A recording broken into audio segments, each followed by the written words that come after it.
All right, so what I'm going to do is I'm going to show you a quick demo of what we can do with our Bluebeam software.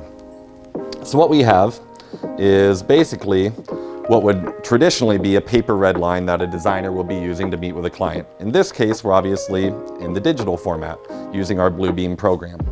Now, what we could do is say we're coming down here to bedroom 2, and our client wants to add 4 recessed cans and a switch to this bedroom. What we can do is go over here to our tool chest, and I'll start with a switch, and I'll go ahead and place it right in here. And I'll just kind of zoom in on the area so I can see what I'm doing a little bit better. Rotate this around and just kind of move it into the position we want. Then what we'll go ahead and do is come back to the room space here, and I'm going to go ahead and put in our recessed cans.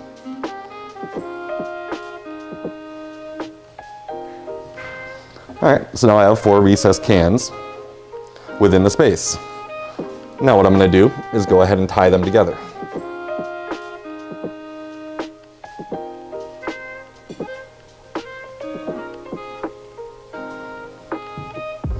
Just as easy as it would have been on paper. Now, some of the cool things that we can get with this that you can't get with a paper red line is, for example, if you don't know what this item is, or if you want to show to the client what it is. We have these little lightning bolts on here, and what that means is these are dynamic tools, which will essentially lead into our product catalog. So I can go over here and I can click on one of them. So this is what the actual item would be using our J2 code. So it's a 5-inch CFL downlight with a white baffle, IC housing, and it's a CFL. Let's say we're going to go ahead and work on the kitchen here.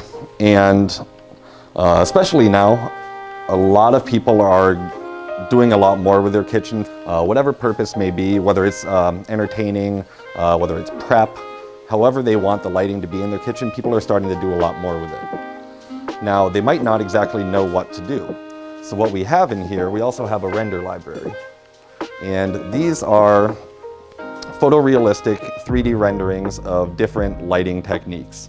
So for example, if they wanted to see what it might look like for tape lighting above their cabinets, I can just go ahead and click on the link here, and it'll show it with what it would look like right above the cabinets if they wanted to go ahead and add in that lighting.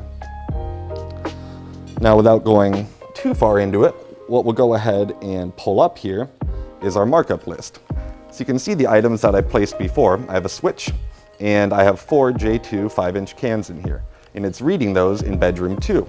So already the program knows what I've put into the bedroom, how many of them. So there is no count that needs to be done by the designer after the fact. I can go into a summary. I can say I want it to be in a CSV, and I can hit OK. I can save it, and now I have a CSV summary of everything that's in that markup list. This communicates directly with our admin system, and it can be inputted directly as an order without the designer actually having to type in a single line item. And that's the beauty of that.